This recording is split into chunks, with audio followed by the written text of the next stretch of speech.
All right. Well, we're in the Yeah. Philokalia tonight. Again, we're going to probably won't finish even tonight, but maybe. And we're studying the writings of Theoleptus, the Metropolitan of Philadelphia.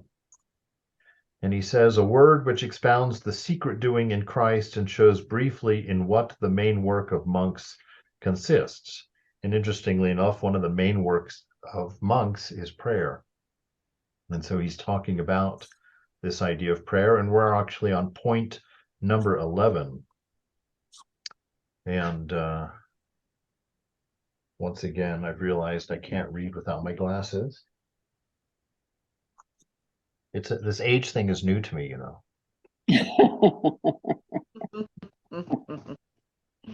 I forget. I forget that things don't work like they used to. All right. Number 11. When shall a monk who acts foolishly efface the old impressions previously imprinted in his mind? The practice of virtues is as yet only that of the body when you abandon the customs of this world. Blessed memories are imprinted, and divine words come to dwell in the soul and remain there. Only when you have effaced from your mind memories of your past actions by frequent prayer, coupled with warm tenderness of feeling. So that's interesting. So, this forgetting all of our wrong thinking, interesting, to just put it in slightly different words, the words of Vedanta, it's this idea of letting go of our wrong notions. And actually, it's coming to the realization that there is only now, that's the only reality. And how's that done according to him here? It's done through prayer, right? What is prayer? It's communion with the divine, with the beloved, with truth. So through this frequent action of communing with the beloved, training our awareness to be on the present, to training the awareness to be on the I am, the now. We become intimate with the divine, and that effaces the past, not so much through forgetfulness, but through a transcendence. We come to a higher truth. We come to realize that Santa Claus wasn't real, and we carry on. Of course, Priya, Santa Claus is absolutely real. Don't be too disappointed. So so here he gives us that. He says, effaced from your mind memories of your past actions by frequent prayer, coupled with warm tenderness of feeling. Remember just yesterday, was it? We were reading in the gospel on Tuesday night, as is a man's meditation, so is his feeling of love, right? And we know that meditation and prayer are very closely related, if not the same thing. Uh, that it's through your deepening of prayer that your feeling of love, or this warm tenderness of feeling that he's talking about, helps you to detach from your wrong thinking, which includes the idea of a history and the idea of a future, these concepts that belong only in the mind and were not taught to us from the outside because you've never experienced the past, right? You've only experienced now. The light which comes from remembering God with faith, together with contrition of heart, cuts off bad memories like a razor. Well, this is beautiful. The light which comes from remembering God. Do you remember? I'm going to tie this in because this is my favorite thing to do, is to take these ideas from different traditions and different masters and see how they affect each other. Because Eckhart Tolle had a distinct experience of light being love. Not that it was like love, or not that it was a metaphor for love, but he says in his experience of realization, he says that he saw clearly that light was love.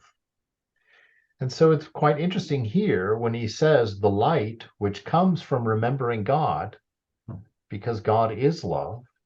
So to remember God is the source of light within us, that divine light, or which is regular light, which I've used quite a few times to experience the love of God, or to remind me of the presence of the love of God. Because right now, since I can see all of you, I know the experience is unified here. We're all sitting bathed in light right now. And what a beautiful reality that that light is the love of our divine.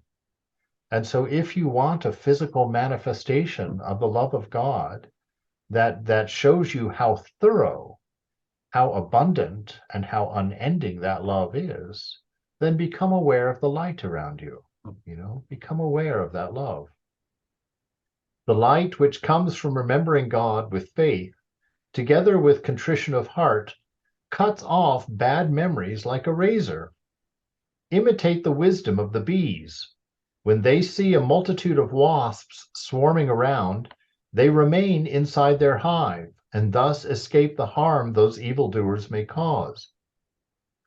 Understand by wasps communion with the world and with men of the world. Avoid them with all care. Remain in the secret chamber of your holy dwelling place and strive from there to enter the innermost watchtower of the soul, where Christ abides, bringing you peace, joy, and untroubled stillness. These are the gifts of Christ, the inner sun, which he sends forth like rays and bestows as a reward upon a soul which welcomes him with faith and love of good. So this beautiful, again, directing us toward that inner shrine, the source of the image of God that he placed there or she placed there. That noun of God is what energizes us as the verb of God, right? And puts us in our life of action, our world of change. And so what a beautiful thing, that in order to be safe in the world, sometimes we have to separate ourselves from those things that are unhelpful to us. And this is not a teaching that's lifelong. All right, I've made this point before.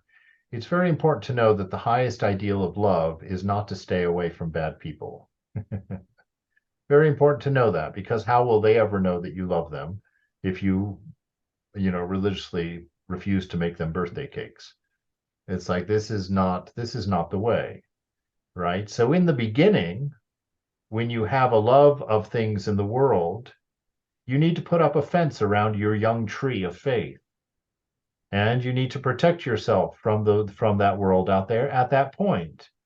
But you need to do the work and the practice and the communion with God seriously and with intention to transcend that weakness that does not allow you to digest or be around people who at one time may have been able to lead you astray.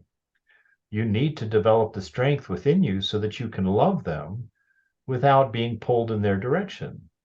You inspire them to your direction, and it's not your direction.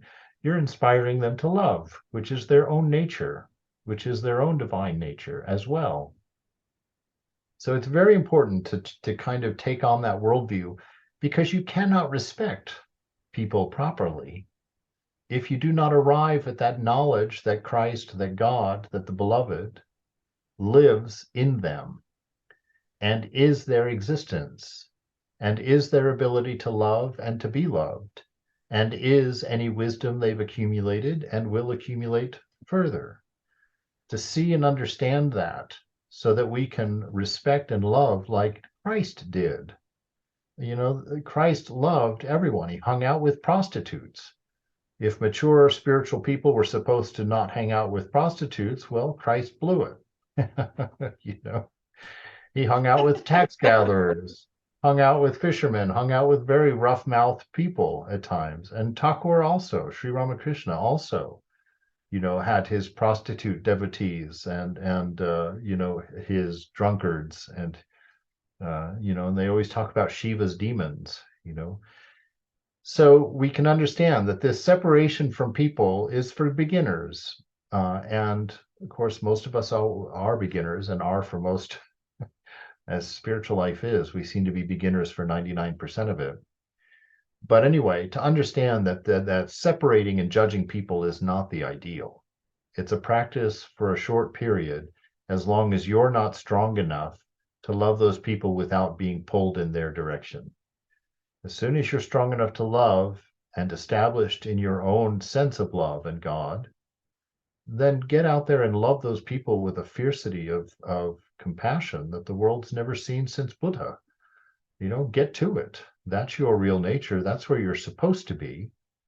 You need to get over this beginning part as soon as possible so that you can be used by your beloved as an instrument of love, as an instrument of healing, as an instrument of purity and blessing. So, and by coming to this innermost watchtower of the soul, now that's interesting too. There's so many little things in here. A watchtower, what is a watchtower? A watchtower is where you climb to witness, right? You climb up so you get a good view of the entire countryside so that you can see if there's trouble coming. That's what a watchtower is. And so this ties in beautifully with the Vedantic notion of being the witness. You get into this watchtower, this place of safety within you, this unchanging center of yourself where the image of God resides. That's your watchtower. You go there and you watch in acute awareness. You watch the moment and you learn and you grow and you serve and you all of those things. So you enter the innermost watchtower of the soul where Christ abides, where that image of God is that created you, that gives you your buzz, gives you your everything, bringing you peace. That's what's there, the peace that passes all understanding, that absolute silence of within, that pregnant silence of wisdom that lies within, bringing you peace, joy, that bliss of your own existence, Satchit Ananda, wisdom, love, existence, and untroubled stillness, unchanging. Untroubled stillness is the unchanging. That unchanging nature, Brahman, God in perfection, no manifestation, no form, because of perfect balance, no movement because of perfect contentment, no manifestation because of absolute groundedness, absolute isness. Nothing is needed. These are the gifts of Christ. Yes, indeed, these are the gifts of light, the inner sun, which he sends forth like rays and bestows as a reward upon a soul, which welcomes him with faith and love of good. So it's the undoing of the curse of the Garden of Eden. At this point that he just described, you've been invited back into the Garden of Eden. Why? Because you've defeated the flaming sword of desire, which kept you from touching that peace, from returning to Eden within, has prevented you from finding the kingdom within. And so it's just lovely. He stores it as the reward is the forgiveness of the curse of Adam and Eve, the reward of being able to return to the inner garden, no longer living and defining yourself by the senses, which was what Eve did. She went into the senses, beguiled, of course, by ignorance, by Satan, beguiled to look at the fruit, find it beautiful, think that it was something that would be good to eat, and thinking that it would give her wisdom. She ruined her inner peace. She ruined her inner contentment and took on a sense of separateness from God, a will separate from God. Her own will developed at that point. And what's the condition of eating the fruit of the knowledge of good and evil? That's egoism. The ego is born from eating from the tree of the knowledge of good and evil, knowing God's will and going against it. That is egoism. That is what governs our life. And so when we overcome that through this loving of good and faith in the forgiveness, faith in the compassion, faith in the mercy of the beloved. So we don't bombard ourselves back into the garden demanding our comeuppance because we're good enough. We come because we've given up the idea of having an independent anything, including an independent goodness.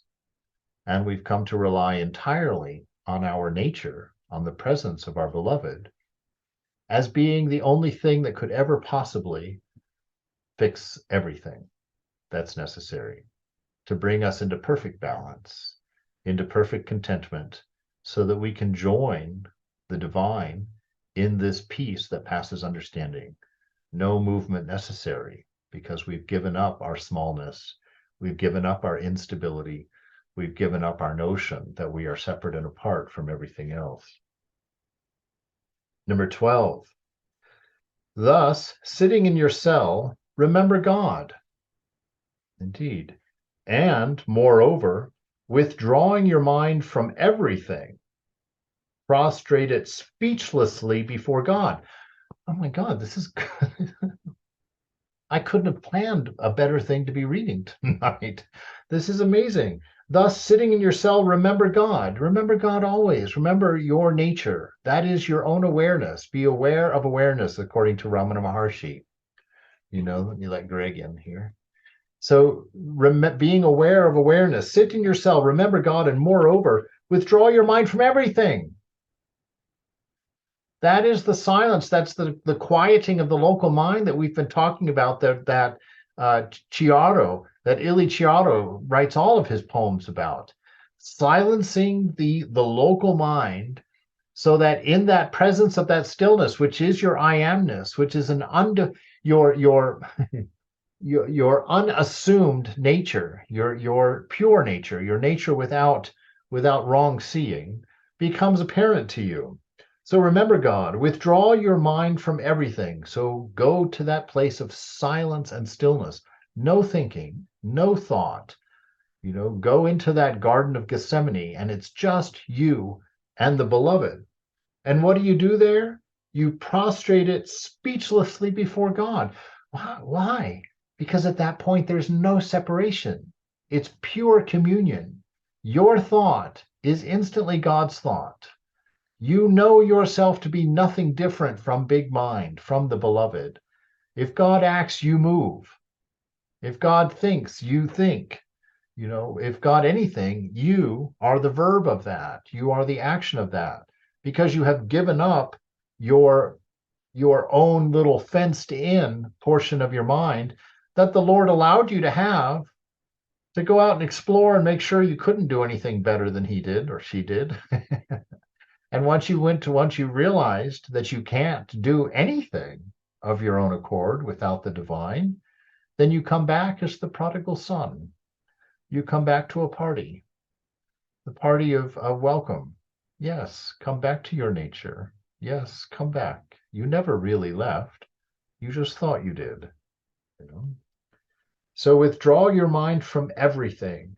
Prostrate it speechlessly before God. So that prostrating also is an important point. That's surrender, right? The tough part that you can't cover up and laugh about is the fact that you have to give up everything.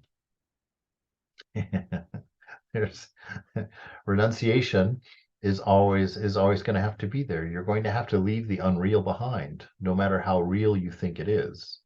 You're going to have to leave your personality behind, your history behind, your knowledge behind, everything you're proud of behind. You have to leave all of this, or another way of talking about it is you have to offer it, because nothing out there is evil, until it meets an ego that knows evil. But it's not in and of itself evil. And so everything gets offered. You lay it down at the beloved. So it's an offering of love. It doesn't have to be this beat yourself over the head kind of discipline. Oh God, I have to renounce. That is immature renunciation. What is mature renunciation? Anybody remember? We've talked about that. Mature renunciation, your mind is not on what you're walking away from. Your mind is fully on what you are walking toward. So renunciation is about what you're walking toward, what you're acquiring, not what you're leaving behind. If you keep your eyes on what you're leaving behind, you're not leaving it behind. You're not renouncing it. So we renounce things that we know are no longer useful to us. It's not giving up something you love. If you still love it, then you haven't done the work of discernment. You haven't sussed out its nature. And so you're not ready to let go of it, and you won't be able to. You won't be able to. And that's the problem with a lot of religiosity, is that we're told to give up something that we're not honest with ourselves about. We can't quite admit we're not ready to let go of it. And instead of just screaming at somebody they're going to hell because they didn't let go of that thing, we scream at them for not properly discerning. And we tell them to put on that hat of discernment, get to work so you can lay down these silly things. You shouldn't walk around playing with snakes and knives. Put them down. So we prostrate it speechlessly before God, pouring out your heart to him. Love to love and love returned. It's a loop, love, loving love. Pour out your heart to him. Cleave to him with love. Remembrance of God is contemplation of God, who attracts to himself the vision and striving of the mind and illumines it with his light, with his love. God illumines you with his very presence, which has always been there. But you have never been willing to give up your distractions that prevented you from seeing it. So now you give up your distractions and you experience yourself as the temple of God, as the temple of your beloved. And everything that you do is emanating from this speechless prayer as you prostrate in absolute surrender to your own divine self, to that which you have always been. And finally, you manifest that which you've always wanted to manifest, a rich and pure and bottomless love for all and everything. Having cut off all images of existing things, cutting off the image, the idea of anything separate from God, right? Cut off all images of existing things and turning to God, the mind sees him without form or image, and thus has its vision cleared despite its imperfect comprehension of the object of its contemplation, whose glory is utterly inaccessible. We spent so much time talking about that this morning. This notion that God is infinite. You will never know God completely. You will date him for the rest of eternity, and you will always grow in a deeper love.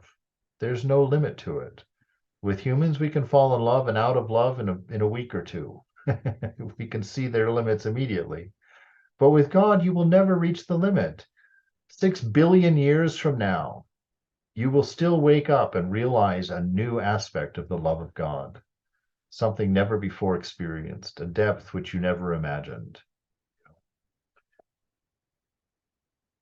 Although it cannot comprehend the object of its contemplation, meaning God, the mind cannot and will not ever be able to contain an understanding of God, since he is incomprehensible. The mind then truly knows that it is he alone who is, and alone has transubstantial being. Now, listen to that. You just heard from a Christian scripture the idea of one without a second. The unity of all things in God. The mind then truly knows, I'll read it again here, so we don't know that we didn't misread this. The mind then truly knows that it is he alone who is, and alone has transubstantial being, feeding its love for him and satisfying its striving by the wealth of goodness pouring out of God. It is granted eternal and a blessed rest in him. So this love is always there, infinite and immortal, binding us together into that one without a second. The last prayer of Jesus on earth was that God that we would know that we were one in Jesus as Jesus is in the Father.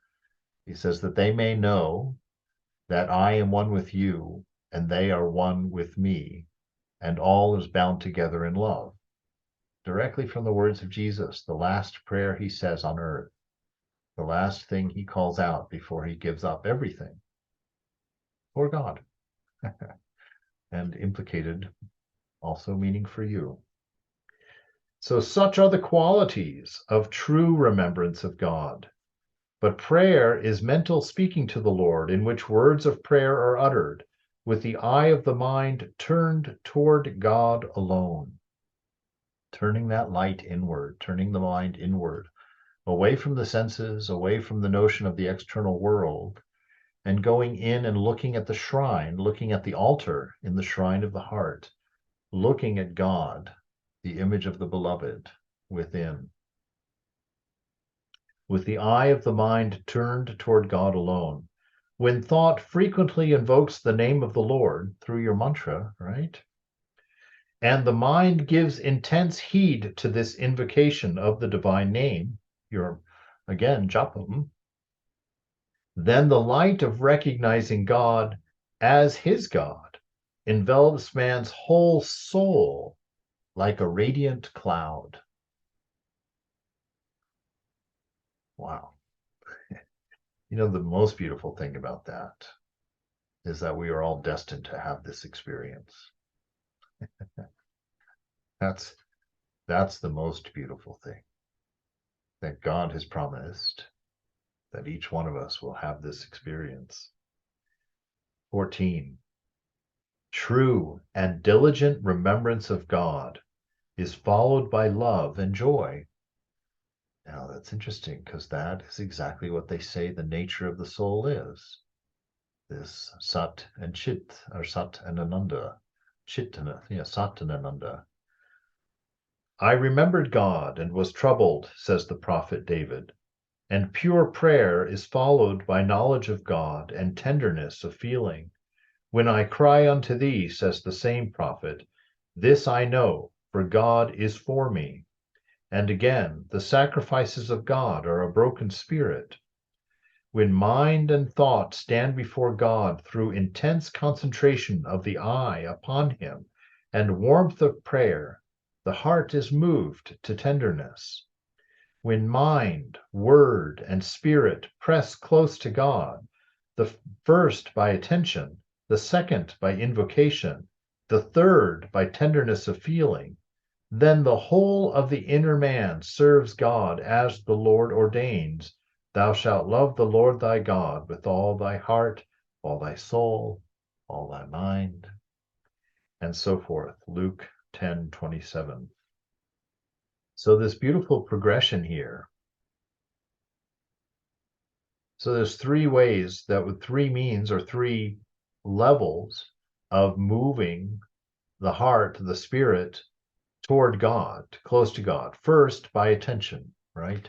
By being present, by being awake in your consciousness, not being lulled into a creature of habit, not lulled into being a creature of assumption, where we project our wrong thinking to describe the moment, instead of letting the moment be as it is, which will reveal God in it, will reveal the nature of the moment as God.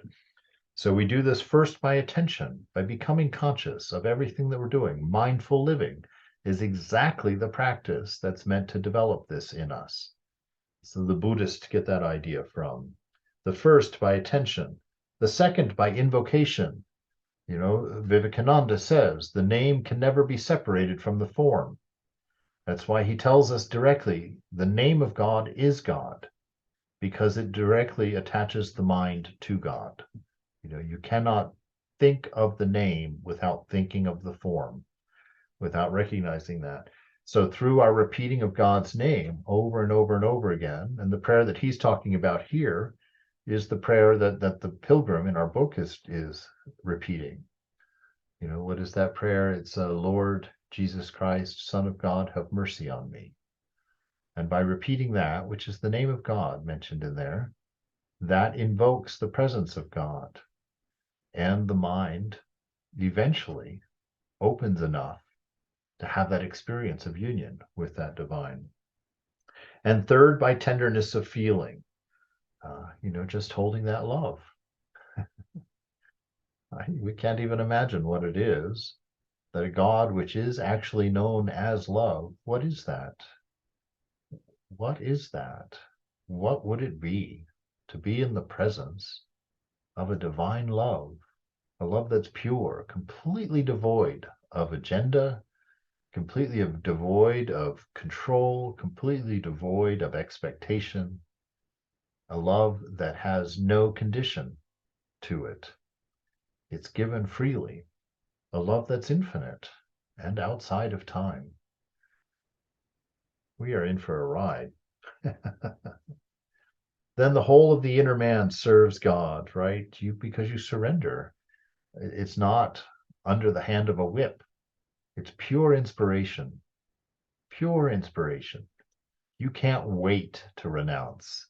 You can't wait to do anything that would please the beloved. It's like when you have that first girlfriend in high school and you write your first love letter. You can't possibly express all those tender feelings that you have and the excitement of the newness of it. This is God. This is the divine. This is your destiny. Then the whole of the inner man serves God as the Lord ordains. Thou shalt love the Lord thy God with all of thy heart, soul, mind, and strength. 15. I wish you to know the following, lest, thinking that you are praying, you remain far from prayer, and so labor uselessly and run in vain. Just as during oral prayer, it sometimes happens that psalmody is performed while the mind wanders somewhere outside among passionate thoughts of worldly objects, and so all the meaning of the utterances is lost. So he's talking, your prayer has to be focused and disciplined. It's not sitting there and letting your mind wander into all of the places that are unhelpful, the places of attachment that you have, right? That this isn't how it's done. And if our mind is in that state, if we can't sit and meditate without the mind wandering into trouble, left and right and everywhere, what do? Psalmody. What is psalmody? It's chanting scriptures, chanting verses, chanting the name of God, singing songs of praise, telling the stories of the great saints and the avatars of Jesus and Rama. It's putting the mind at the feet of God through things that are of the illusory world, but are vidya, are light. They bring the self closer to its origin and not taking it farther into ignorance, right? So that's what real prayer is. Real prayer is an attention that's not lost, that places its attention on the presence of love, on your own nature of love, and on the existence of God within you, and calls out that name, which constantly invokes his presence to the mind, until that warm feeling of love is stirred inside, until the soul recognizes its beloved. And when that happens, Thakur says it's like, in the beginning of spiritual life, it's like sailing. The first part of it's hard because you have to get the sails set and the rudder set and all these things everywhere. But once that's done, the winds of grace, Thakur says, the winds of grace take the ship to the shore, take the ship to its destination. So this is our prayer. The first, the beginning of our spiritual life is learning how to pray, how to not be distracted, how to not lose control of the mind, how not to lose consciousness while praying. And after we get that done, after we're able to sit in that presence, then the winds of grace take us the rest of the way. All right. Take us to where we cannot reach on our own. And, it's like not Brother Lawrence, it's St. John of the Cross. I always bring this up because it's a beautiful idea. We cannot get to God by works. It can't be done, right? We can get to the precipice, though, St. John says. You can get all the way to the edge. And what do you do then? He says you just camp right there and you create your bridal chamber where you're going to meet the Lord. He's promised he's coming. He will come.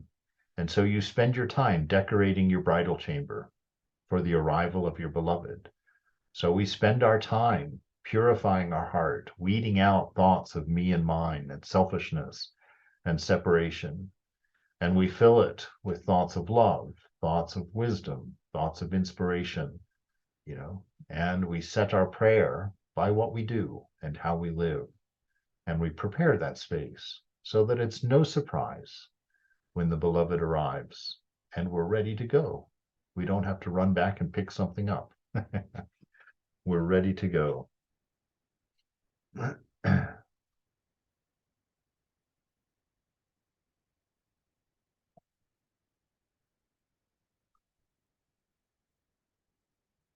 Often, thought repeats the words of prayer, but the mind, attention, is not there. It does not direct its eye to God, to whom the words of prayer refer, but insensibly wanders off to other thoughts. And although thought utters the words by habit, the mind slips away from knowledge of God, remembrance of him, and standing before him with understanding. Then the soul becomes disorganized, as if unconscious, right? Because any thought that's outside of the divine is merely distraction. There's nothing there. We're just being distracted from what is there. So he's warning us in your prayers, in your mental space, in your inner shrine. It's one of the reasons, and this is a good point, for our practice. We should all have a practice set up at least twice a day, minimum twice a day, preferably 3 times a day. And the rules for setting that up according to our gurus is that you should pick a time. You set your times that you're going to do your meditation, and you never miss those times, no matter what. Why? Because when that time comes, we want the mind to automatically remember, oh, this is meditation time. And the mind will automatically go to a state of meditation when 9 o'clock comes, because you have always meditated at 9 o'clock. So you pick your time and you pick your place in your home. If you're able to have a shrine room, wonderful. If you can't have a shrine room, then use your closet. If you can't use your closet, use a corner of the room. If you can't use the corner of the room, then pick a chair in which you sit. But you never use that space for anything else but your practice, right? Why? Not because of any other weird supernatural reason. It's just that the mind will come to associate that space with practice. And so when it sits in that chair or goes in that closet or goes into that room, it automatically comes to that silence, right? So you pick your time and you pick your space, and you never miss them and you never misuse them, because these are helpful things to the mind. That's one of the reasons for incense. You burn a certain type of incense, and when the mind smells that smell, it's like, hey, it's meditation time. And automatically the name of God begins and the work starts, and you sit there in the presence of your divine. So these are important pointers for our practice. They are beginning points. They are the ones that we've learned at the very beginning, but they're not ones that we always stay true to. So I'm reminding you to stick to your time, stick to your place, stick to your practice. Do not miss it. Do not let it go. And right now, Mother is sticking her finger right into the side of you. Okay, I got it. I hear it. Lest I think that I'm not being taught by the same class. All right. So, and although thought utters the words by habit, the mind slips away from knowledge of God. What is the knowledge of God? Remembrance of him and standing before him with understanding.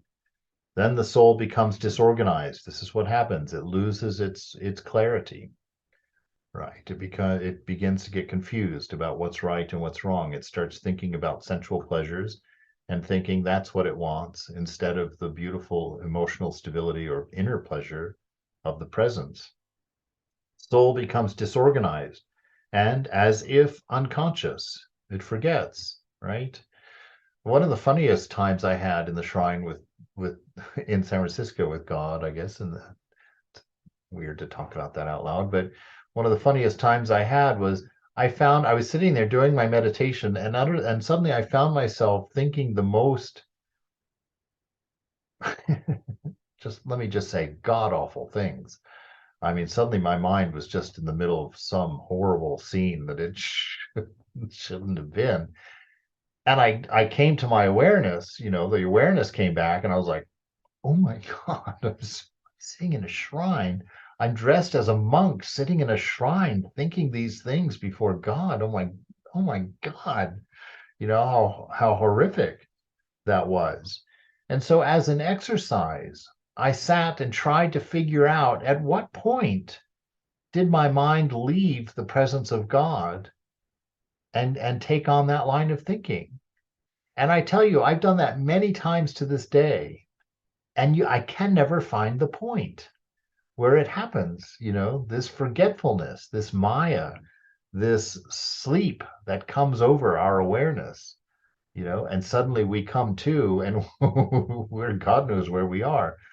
So these are things that you have to be careful of. You have to be diligent in this practice so that we don't wake up and find ourselves somewhere terribly deluded, suffering, because that's the only reason God doesn't want us doing those things. It's not because those things are evil in and of themselves. There is no evil out there. Everything in the world is neutral. It is as it is until it meets you, and you determine whether it's good or bad. You decide whether this is good or bad. And so know that you're free to roam the world, but some things are going to cause suffering. And the things that cause suffering are the things, the suffering comes from forgetting the divine, forgetting your nature, and not being able to find any fulfillment, and not knowing why you can't find any fulfillment, and not knowing where to go or how to fix it, because the soul, as he says here, has become disorganized, has become cloudy, doesn't remember where things are, doesn't remember its own nature. And life gets tough. And I can tell you from experience in my old days that that pain can be extreme. That pain can cause you to want to die. That it gets that bad. So the only reason that God gives us these teachings is because he doesn't want us to suffer. He doesn't want us to feel that level of pain, to know that level of lostness that can come from a confused and unclear mind. Then the soul becomes disorganized and as if unconscious, for the mind wanders about in various fantasies, or turns round and round, either in things which enticed it unwittingly away and robbed it, or in things toward which it has drifted deliberately. When there is no harmony in the soul for prayer, when the man who prays is not even conscious before whom he prays and about what he prays, how can his prayer be a joy to him? How can the heart rejoice in prayer if a man only appears to be praying instead of having true prayer working within? Oh my, we're late. Let the heart of them rejoice that seek the Lord. Psalms. But a man is seeking the Lord if he clings to him with his whole thought and with warm disposition, rejecting every worldly thought for the sake of gaining knowledge and love of God, engendered by a pure and frequent prayer. All right, so that's where we're going to stop for this evening with that idea. That's your responsibility right there. Your responsibility is to sit before the Lord with your whole thought, your whole mind, your whole presence, with a warm disposition, Brother Lawrence said, with a gentle affection for God, to sit in the presence with a gentle affection for God, rejecting as the watcher. Rejecting means not being interested in any thought contrary to the divine that enters the mind.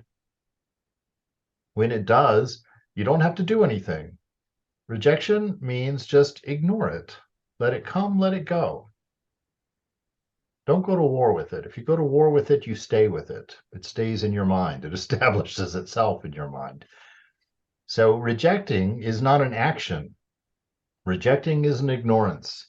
Let it come, let it go. Be unaffected by it. Resist nothing, but let it go. Don't repeat a thought. We talked about that this morning also.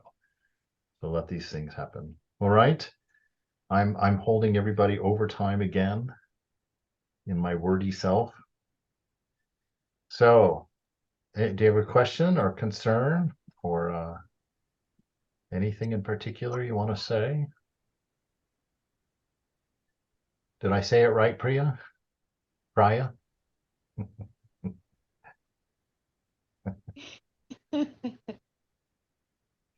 I said everything you told me to. Absolutely. All right. Very good then. Let's do it. Thank Let's do you. it. Indeed. Somebody realize God quickly. Jai Ma, Jai Thakur. Jai Ma. Thank you.